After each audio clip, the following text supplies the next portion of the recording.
ये संकल्पना बिना समर्पण के सुर सजाने से नहीं हो सकती। हमें सुर सजाने पड़ेंगे समर्पण के, त्याग के, बलिदान के, देशभक्ति के, और हमारे भीतर जो जज्बा है उसको बाहर लाने की। मीडिया इंटेलिजेंस नेटवर्क यही काम कर रहा है, और जो लिखा हुआ है preventive vigilance and good governance, कौन नहीं चाहे? त्वरित सतर्कता, सुप्रशासन, कौन नहीं चाहता? आप नहीं चाहते, मैं नहीं चाहता, सब चाहते हैं। अच्छा हो, सब चाहते हैं। सैनिक पैदा हो, अच्छा हो, सब चाहते हैं पैदा हो, लेकिन पड़ोसी के घर मेरे यहाँ पे पैदा हुआ तो फ्रंट पे जाएगा, मर जाएगा। हम स्वार्थी, उस स्वार्थ से बाहर निकलना पड़ेगा, तब जाके परिवर्तन हो सकता है। कैसे कैसे मंजर सामने आने लगे हैं, गाते गाते लोग चिल्लाने लगे हैं, और अब तो इस तालाब का पानी बदल दो, ये कमल के फूल मुरझाने लगे। मैंने कोशिश की है कि इस माहौल को थोड़ा सा और गंभीरता की तरफ ले चलूं, और इस पूरे विषय के ऊपर बुनियादी स्वरूप से लेकर उसके विराट दर्शन तक जो कुलबुलाहट भाई श्री सुधीर शर्मा जी के मन में चल रही है, और इतने सालों के संघर्ष के बाद इन्होंने इस संस्था को इस मुकाम तक लाए हैं, और आगे कहां तक ले जाने की उनकी तैयारी है। बहुत सारे प्रश्न, बहुत सारे उत्तर उनके दिमाग में भी हैं, बहुत सारे प्रश्न आपके दिमाग में हैं, जिनके उत्तर उनके पास है। तो मैं चाहता हूं कि विषय को पूरी तौर पर हम समझें, और आदरणीय सुधीर शर्मा जी से मैं निवेदन करूँ कि वे आएं और इस विषय पर प्रकाश डालें। श्री सुधीर शर्मा।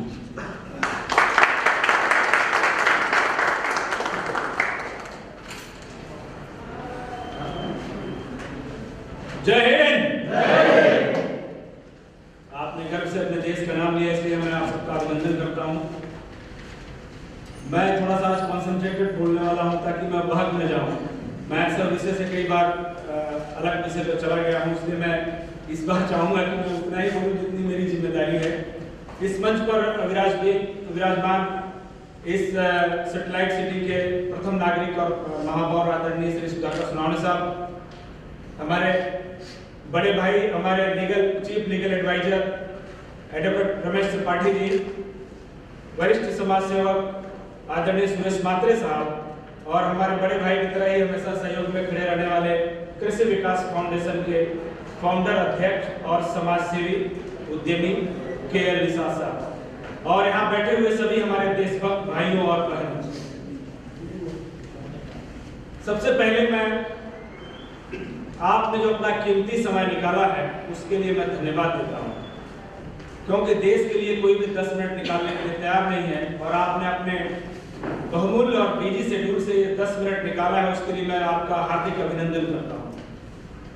दोस्तों, राष्ट्र सेवा के इस समारोह में आपका हृदय से अभिनंदन करता हूं। जैसा कि आप सब जानते हैं कि मीडिया इंटेलिजेंस नेटवर्क एक राष्ट्रीय सतर्कता संगठन है, जिसे सेंट्रल विजिलेंस कमीशन भारत सरकार ने चार्टर्ड मेंबरशिप के जरिए रिकॉग्नाइज किया है। यह भारत की इकलौती ऐसी ऑर्गेनाइजेशन है जो सिटीजन पुलिस के लिए मान्यता प्राप्त है। इसके अलावा अभी तक ये कॉन्सेप्ट किसी और संस्था के पास नहीं है। इसके रिकॉग्निशन के बाद हमने संकल्प लिया कि हम देश के भयभीत नागरिकों को निर्भय बनाने का काम करेंगे। कानून और निर्देशों की जानकारी और प्रशिक्षण देकर सामान्य लोगों को इंटेलिजेंट बनाएंगे, ताकि लोकतंत्र मजबूत हो सके, अपना देश भारत मजबूत हो सके। एक से मुझे याद आता है कि मैं अकेला ही चला था जानवे मंजिल, मगर लोग यूं आते गए और कारवां बनता गया। मैं तो बहुत सामान्य व्यक्ति था, मैं एक सीधा साधा पत्रकार था, लेकिन मैं जब लोगों की पीड़ा सुनता था, लोग आते थे, रिक्वेस्ट करते थे कि मुझे थोड़ी मदद की जरूरत है, उनको ऐसा एहसास होता था कि शायद इनके जरिए मुझे मदद मिल जाएगी और मुझे न्याय मिल जाएगा। इन तड़पते हुए लोगों को मैंने एक मंच उपलब्ध करवाया कि आप स्वयं भी अपने लिए न्याय मांग सकते हैं, स्वयं भी आप मजबूत हो सकते हैं, स्वयं भी अपने लिए मददगार हो सकते हैं। मीडिया इंटेलिजेंस नेटवर्क उसी मंच का नाम है जहां पे आपको आत्मविश्वास दिया जाता है, आपको हौसला दिया जाता है। इसकी शुरुआत पूर्व राष्ट्रपति APJ अब्दुल कलाम साहब, जिनको अभी अभी हमने श्रद्धांजलि दी है, 2005-4 में मैं जब चंडीगढ़ में उनसे मिला था, उनसे वार्तालाप के दौरान ये मेरा सौभाग्य रहा कि एपीजे अब्दुल कलाम से मुंबई में रहते हुए भी मैं वहां चंडीगढ़ में जाकर मिल सका। बहुत असंभव होता है किसी राष्ट्रपति से मिलना एक पत्रकार का, क्योंकि वहां प्रोटोकॉल इस तरह का होता है कि कोई राष्ट्रपति से जल्दी मिल नहीं सकता, बहुत सारे फॉर्मेलिटीज है। लेकिन चूंकि मैं सीबीआई के लिए कुछ सालों तक 2.5 साल तक रिसर्च किया था, तो आदरणीय जोगिंदर सिंह जो सीबीआई के डायरेक्टर थे, उन्होंने मेरा नाम रिकमेंड किया कि इसको उस बैठक में शामिल किया जाए जहां पे कुछ खास लोग वहां मौजूद रहेंगे। मैंने उनसे एक सवाल पूछा था कि भारत संसाधनों के मामले में बहुत अमीर है, सारी दुनिया उसको सलाम करती है, लेकिन फिर भी हम गरीब क्यों हैं? क्यों हम उत्थान की तरफ नहीं बढ़ पा रहे? क्या वजह उसके पीछे? उन्होंने कहा था कि आपका सवाल गलत है, हम गरीब नहीं है, हमारी मानसिकता गरीब है। अगर इसे ठीक कर लिया जाए तो भारत अपने आप मजबूत हो जाएगा। मैंने उस दौर में सोचा कि क्या कोई ऐसा प्रयास नहीं हो सकता कि आपकी मानसिकता को बदलने का काम किया जाए? कोई ऐसा मंच नहीं हो सकता जो आपकी नकारात्मकता को खत्म करके आपको पॉजिटिव और सकारात्मकता की तरफ ले जाया जाए? आप जिस लाइट के नीचे बैठे हैं, आप गौर कीजिए, इसमें एक पॉजिटिव वायर है और एक नेगेटिव वायर है। अगर उसमें से नेगेटिव को आप छुएंगे तो उसमें से बिल्कुल आपको कुछ फर्क नहीं पड़ेगा। पड़ेगा क्या? आपने अगर टेक्निकली आप इसको गौर करेंगे तो नेगेटिव वायर को छूने से कोई फर्क नहीं पड़ता, उसमें कोई पावर नहीं होता। लेकिन अगर आपने पॉजिटिव वायर को छू दिया तो आपको 10 मीटर का झटका दे सकता है। इसका मतलब है कि आपके जीवन में पॉजिटिवनेस की बहुत जरूरत है। वही एक पावर है जो आपको आगे ले जा सकता है, आपको आत्मविश्वास दिला सकता है, आपको सम्मान दिला सकता है। मेरा प्रयास इस मंच के जरिए, इस फोरम के जरिए, इस नेटवर्क और ऑर्गेनाइजेशन के जरिए आपको आत्मविश्वास देना है। लेकिन इसके लिए चुनौतियां कम नहीं है। 2009-2004 में हमने इसकी स्थापना की। दिल्ली के इंदिरा गांधी इंटरनेशनल एयरपोर्ट पे इसका नामकरण हमने किया था मीडिया इंटेलिजेंस नेटवर्क। हालांकि इसका असलियत आप सुनेंगे तो पहले इसका नाम था मीडिया पुलिस ऑर्गेनाइजेशन। लेकिन जब रजिस्ट्रेशन के लिए हमने गए तो जब रजिस्ट्रेशन करने के बाद अधिकारी ने कहा कि भाई अगर आपको लोग बोलेंगे कि मैं मीडिया पुलिस हूँ तो एक कंफ्यूजन समाज में पैदा होगा। चूंकि आप देश सेवा का जज्बा लेकर ये काम कर रहे हैं तो मेरी गुजारिश है कि आप इसका नाम बदल दीजिए। उन्होंने ही सुझाया था और इसका नाम मीडिया इंटेलिजेंस नेटवर्क हो गया। 2009 से लेकर 2015 के बीच में हमारे साथ सैकड़ों लोग जुड़े। उसमें बहुत सारे लोग इस कारण से आए कि ये विजिलेंस ऑपरेशन है, वहां जाऊंगा तो माल कमाने के लिए मिलेगा। लेकिन जब उनका उल्लू सीधा नहीं हुआ तो वो हमसे दूर हो गए। लेकिन मैं जानता हूं कि जिन लोगों ने देश सेवा और समाज सेवा का जज्बा लेकर इस संस्था से जुड़े वो आज भी आपकी तरह यहाँ पे मौजूद है। मैं आप लोगों का अभिनंदन करता हूँ। इस वक्त मीडिया इंटेलिजेंस के 4300 समर्पित सदस्य हैं और 20 राज्यों में मीडिया इंटेलिजेंस नेटवर्क के ब्रांचेस, स्टेट यूनिट खुली। अब हम उसको डिस्ट्रिक्ट यूनिट, रीजनल यूनिट के तौर पर ब्लॉक तक ले जाने की कोशिश कर रहे हैं। तो मैं समझता हूं कि एक बड़ा प्रयास आप लोगों के समर्थन से, आप लोगों के सहयोग से ये मिला है, जिसके जरिए इतने बड़े पैमाने पर लोग जुड़े जो देश की सेवा और सुरक्षा में अपना सहयोग दे रहे हैं, अपना योगदान दे रहे हैं। मैं जानता हूं कि इन 4000 लोगों में से बहुत सारे ऐसे लोग हैं जो बहुत ही समर्पित हैं, सिपाही की तरह काम करते हैं। अगर उनको कह दिया जाए कि आप यहाँ पे 10 घंटे खड़े रहेंगे तो 10 घंटे खड़े रहते हैं।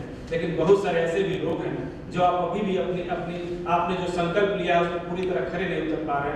मैं इसी मंच से आपको आग्रह करता हूं कि आप अपने आप को पहचानिए। आपने जो संकल्प लिया है उसको पूरा करने के लिए आप स्वयं प्रयास कीजिए। संगठन आपके साथ है।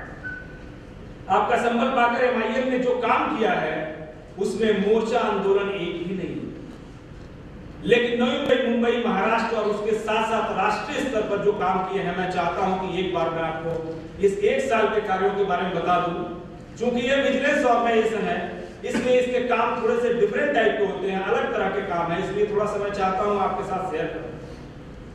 नवी मुंबई में 1800 नाइजीरियन का रिसर्च करने वाला मीडिया इंटेलिजेंस अकेला ऑर्गेनाइजेशन है जिनके पास वीजा पासपोर्ट का प्रॉब्लम था और हमने डीजी और आईबी को अलर्ट किया कि ये लोग सीआईए के एजेंट भी हो सकते हैं, ये लोग ड्रग्स सप्लायर भी हो सकते हैं, ये साइबर क्राइम में भी इन्वॉल्व हो सकते हैं, ये सेक्स रैकेट में भी इन्वॉल्व हो सकते हैं और किसी विदेशी का अपने देश में अवैध दस्तावेजों पर रहना भी एक तरह का अपराध है, इसलिए इसकी जांच पड़ताल होनी चाहिए। आप जानते हैं कानून है हमारे वकील साहब बैठे हैं, इनको पता है कि बिना एग्रीमेंट के या बिना पुलिस एनओसी के विदेशी आदमी किसी के मकान में नहीं रह सकता। लेकिन आप दुर्भाग्य की बात है कि नई मुंबई में 1850 ऐसे लोग हैं जिनका कोई पुलिस एनओसी नहीं है। ये मीडिया इंटेलिजेंस का रिसर्च है जो आप लोगों के माध्यम से हमारे पास आया है। गेटवे ऑफ इंडिया पर नागरिकों को जो लाउंज और बोट में घुमाया जाता है उस पर लाइफ जैकेट नहीं दी जाती। हमने कहा कि जिस वक्त ये हादसा एक बार हुआ था बेलापुर में 17 लोग डूब गए थे, मात्रा साहब को भी अच्छी तरह से मालूम है। हमने कहा अगर आप मौज मस्ती आनंद के लिए आप उनको पर्यटन करवा रहे हैं, घुमा रहे हैं, उसके साथ साथ उनके जीवन की सुरक्षा का भी ख्याल आपको रखना पड़ेगा। ये मीडिया इंटेलिजेंस ने किया, जिसके बाद डीजीसीपी और होम मिनिस्ट्री से उनको आदेश दिया गया है कि बिना लाइफ जैकेट के आप वहां पे आप किसी को पर्यटन नहीं करना। आप जानते हैं कि नई मुंबई की जो सीमाएं हैं सबसे सेफ है। आप पनवेल की तरफ चले जाइए, आप गाड़ी में हथियार लेके चले जाएंगे, मुंबई की तरफ चले जाइए, आप खुद की तरफ चले जाएंगे, थाने की तरफ चले जाएंगे, सिलपाटा मुंद्रा की तरफ चले जाइए। 5 ऐसे रास्ते हैं जो पूरी तरह से खुले हैं। एक भी जगह पे बताइए कहीं मेटल डिटेक्टर है क्या? अगर इस देश में कोई आतंकवादी आता है या कोई हथियार लेकर आता है जो हमारे समाज और देश को बर्बाद कर सकता है, तो क्या उसकी सुरक्षा का इंतजाम हमारे पास है? नहीं है। इसका मतलब अगर हमें सुरक्षित रहना है तो उसकी तरफ ध्यान देना होगा। मीडिया इंटेलिजेंस ने इसके लिए गवर्नमेंट ऑफ महाराष्ट्र को बताया, डिफेंस मिनिस्ट्री को बताया, AIIB को बताया, NIA को बताया, ATS को बताया कि किस तरह से आतंक से हम लड़ सकते हैं। मैंने स्वयं पनवेल से 16 आइडेंटिटी कार्ड 2009 में जब आतंकी हमला हुआ था तो मैंने पनवेल से इकट्ठा किया था। मुझे गवर्नमेंट ने 100 सम्मान दिया था उसके लिए। वो काम हमने किया था 2009 में जब इस संस्था की शुरुआत हुई। बेलापुर में मुख्यालय, कोकण भवन है, सिविल रिजर्व बैंक है, सीडीओ कॉम्प्लेक्स है, आपके सिडको भवन है, पुलिस मुख्यालय है। लेकिन आप देखेंगे तो कोस्टल सिक्योरिटी, कोस्टल रीजन से बिल्कुल 10 मीटर पे दिवाली गांव महापौर साहब को अच्छी तरह से मालूम है। आप समझिए जब मुंबई में पाकिस्तान से बोट आ सकती है, क्या दिवाली गांव में 5 मीटर क्रॉस करके कोकण भवन को नहीं उड़ाया जा सकता जो मिनी मंत्रालय कहा जाता है? वहां पे सिक्योरिटी का कोई इंतजाम नहीं है। अपना चूंकि फोकस जो है सिक्योरिटी और विजिलेंस है, इसलिए मैं इस पे आपको बता रहा हूं। प्रधानमंत्री मोदी को हमने और प्रणब मुखर्जी साहब को सिटीजन पुलिस शुरू करने के लिए हमने रिक्वेस्ट किया है और मुझे लगता है कि 2016 खत्म होते होते भारत में सिटीजन पुलिसिंग की शुरुआत हो जाएगी और हमें गर्व करना चाहिए।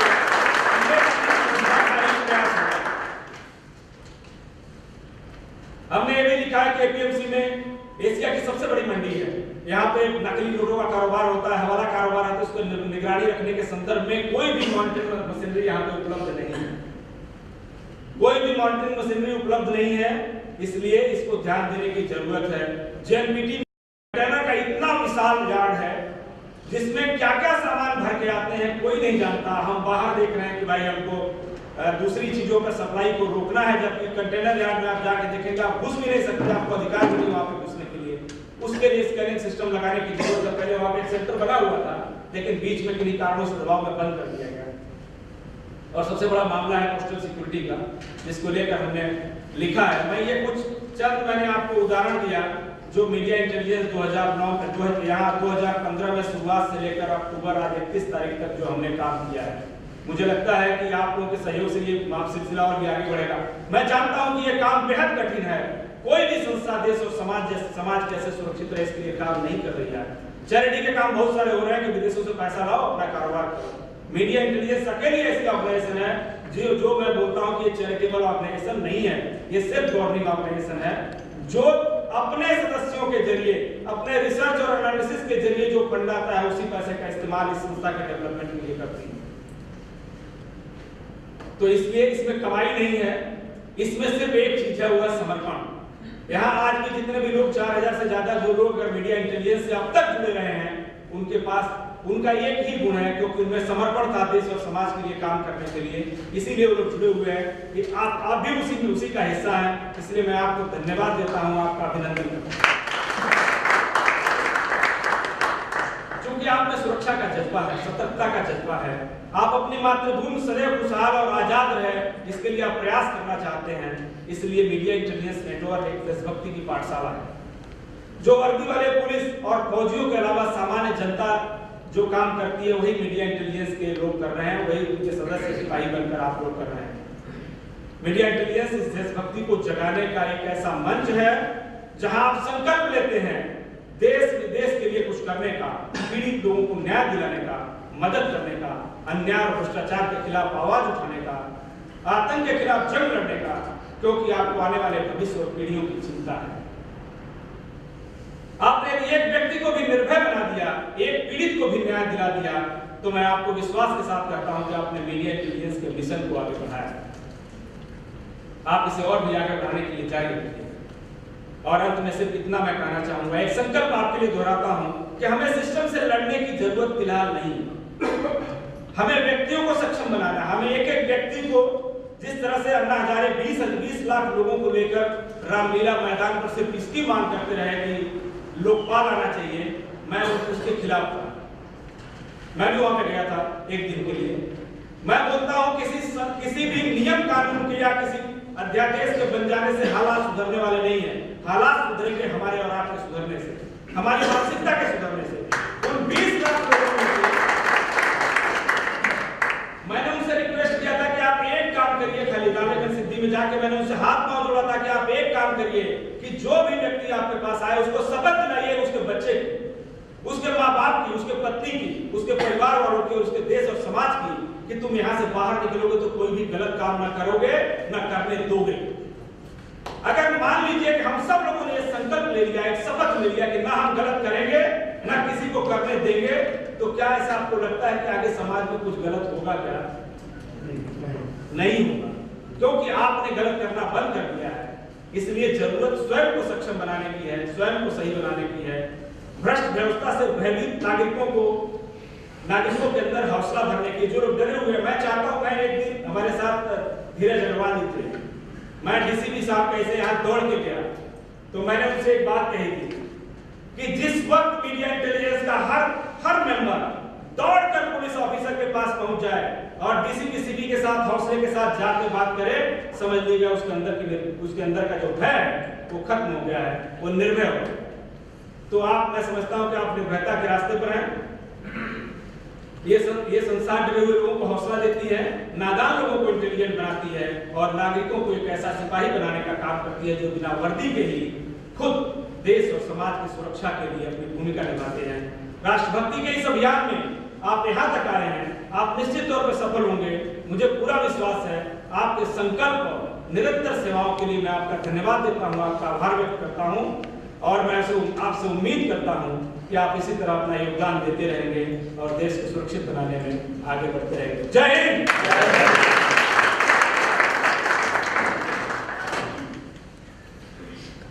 धन्यवाद सुधीर जी, बहुत ही सारगर्भित, बहुत ही सीधी और साफ बात।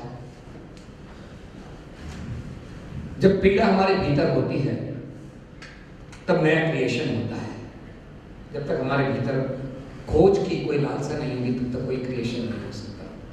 सवाल उठाया, सवाल का जवाब मिला, सिर्फ उस सारे उत्तर में एक शब्द था, सकारात्मकता। हमारे भीतर जितनी नेगेटिविटी है उसको हमें खत्म करना है, सकारात्मक सोचना है, तब जाके। अभी तक हम कोसते आ रहे हैं, मुझे नहीं मिला, ये नहीं मिला, सरकार ने ये नहीं किया, वो नहीं किया। साउथ अफ्रीका में एक आदिवासी लोगों का एक तरीका यह होता है कि किसी चीज से उन्हें अगर उसे खत्म करना है तो उसकी वो आलोचना शुरू कर देते हैं, उसको कोसना शुरू कर देते हैं, उसको प्रताड़ना देना शुरू कर देते हैं, उसको गालियां देना शुरू कर देते हैं। एक हरे बड़े पेड़ के सामने जब वो खड़े हो जाते हैं और उस पेड़ को करना होता है, उसका खत्म करना होता है, तो उसको काटते नहीं, उसको गालियां देते हैं। धीरे धीरे वो पेड़ मुरझा जाता होता है। हमने इतने सालों में क्या किया? अभी तक वही करते आए हैं, ये नहीं हुआ, वो नहीं हुआ। अब जो होना है उसके लिए हम सकारात्मक दृष्टिकोण से सोचे तो परिवर्तन हो सकता है। रोज जब रात को बारह का गदर होता है, यातनाओं के अंधेरे में सफर होता है, सर से पांव में कभी पेट से पांव में कभी, सर से माथे पर कभी, एक जगह हो तो बताए कि दर्द क्या होता है। हर जगह ये स्थिति है। भारत सरकार हमेशा ठोस कदम उठाती है, कदम चूंकि ठोस होता है इसलिए उठ ही नहीं पाता है।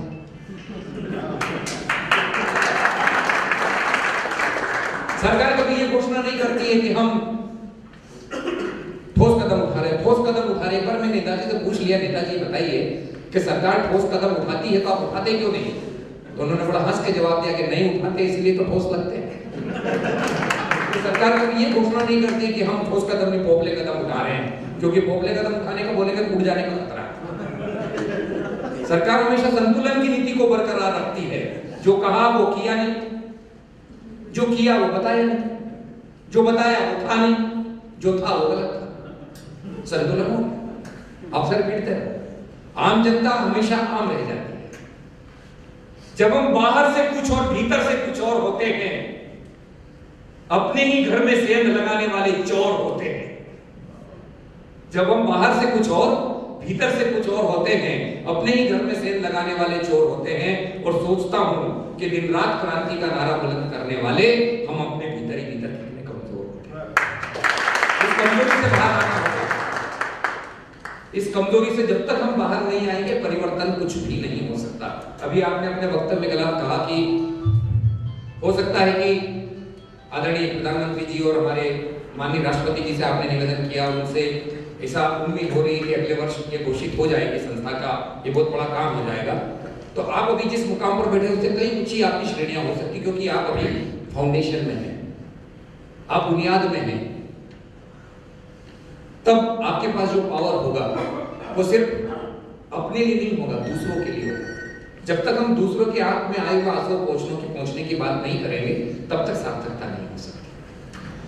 आइए ज्यादा वक्त नहीं ले, मैं हमारे अतिथियों से निवेदन करूंगा कि हमारी संस्था की ओर से जो सर्टिफिकेट्स दिए जा रहे हैं, सत्कार किया जा रहा है, मैं इस परंपरा को पूरा कर रहा हूं। मैं निवेदन कर रहा हूं आए मंच की तरफ श्री अनिल सिंह, एसोसिएट डायरेक्टर।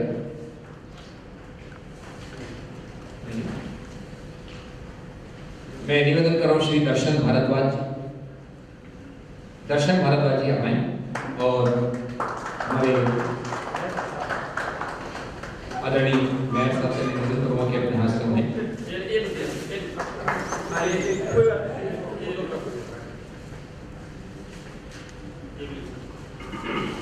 मैं निवेदन कर रहा हूं श्री धीरज जी अग्रवाल साहब से, नेशनल विजिलेंस ऑफिसर।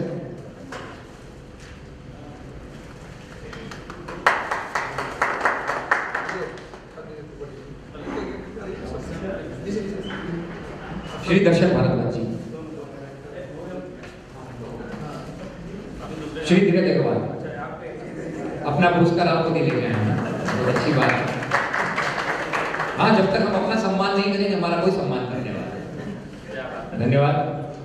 मैं निवेदन कर रहा हूँ श्री शरद पाटिल, एसोसिएट डायरेक्टर, वे डायस की तरफ आए, श्री शरद जी पाटिल।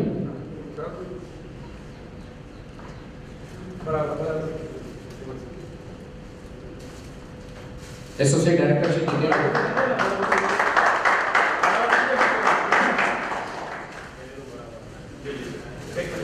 बड़े वाले के साथ आपको फोटो दे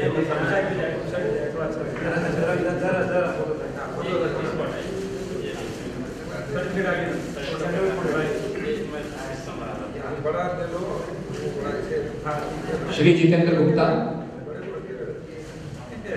associate director.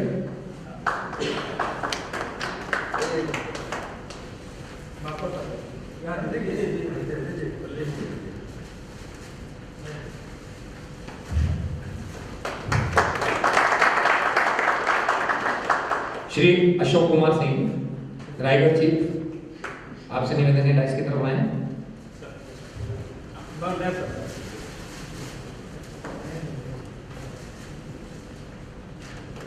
Shri Manjit Singh Chawla, associate director.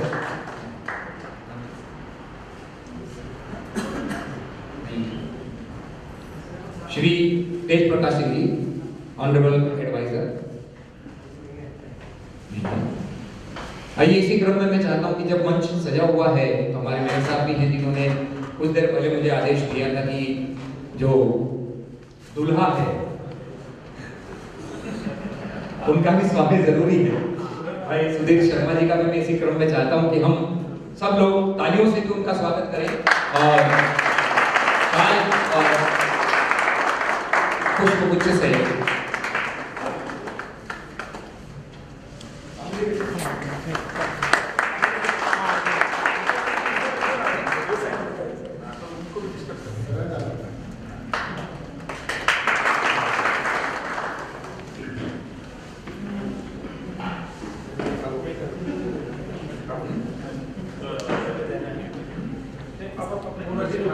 धन्यवाद। दोस्तों, एक आदमी ने विज्ञापन निकाला नौकरी के लिए। जब उसने विज्ञापन निकाला नौकरी के लिए तो एक बंदा आया और उसने पूछा भाई वेतन कितना मिलेगा। तो उस आदमी ने जवाब दिया कि दोनों टाइम का खाना मिलेगा सर। तो उसने बोला काम क्या करना है? बोले काम सिर्फ इतना करना है कि लंगर में जाना है, खुद खा के आना और मेरे लिए टिफिन लेके आना।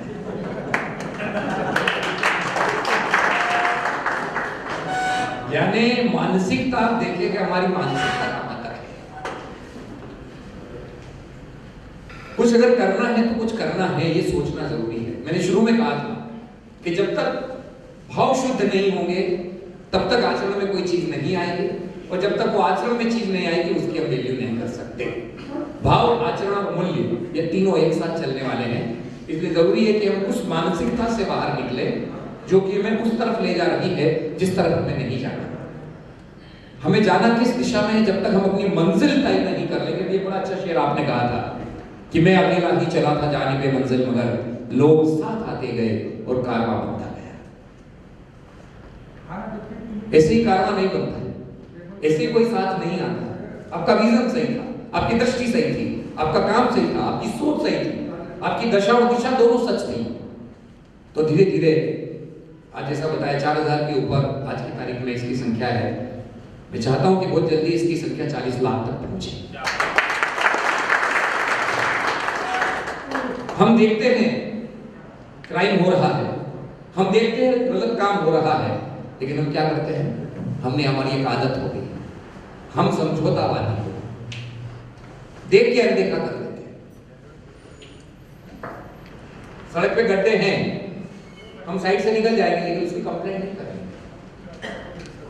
इन समझौतों की राजनीति से बाहर आना है और कुछ बगावत की बात करना है, कुछ क्रांति की बात करना है। विरोध गलत नहीं है अगर वो सही दिशा में किया जा रहा है। सही चीज का विरोध गलत है क्योंकि वो गलत दिशा में किया जा रहा है। दृष्टिकोण बदलना पड़ेगा। जब तक हम दृष्टिकोण नहीं बदलेंगे तब तक कुछ नहीं हो सकता। उस मानसिकता से बाहर आना पड़ेगा, अपने होने का एहसास करना पड़ेगा, तब जाके कुछ काम कर सकते हैं। खुली पुस्तक पर कोई वहम काम नहीं करता, पानी पर तलवार का अहम काम नहीं करता, और बेरहमी से निकाल फेंको चुभने वालों को, क्योंकि बेरहमी पे कोई रहम काम नहीं करता। आइए मैं प्रिवेंटिव विजिलेंस के ऊपर अपने मन में जो विचार घुमड़ रहे हैं, श्री धीरज अग्रवाल जी से निवेदन कर रहा हूं कि डायस की तरफ आए और इस पर प्रकाश डालें। श्री धीरज।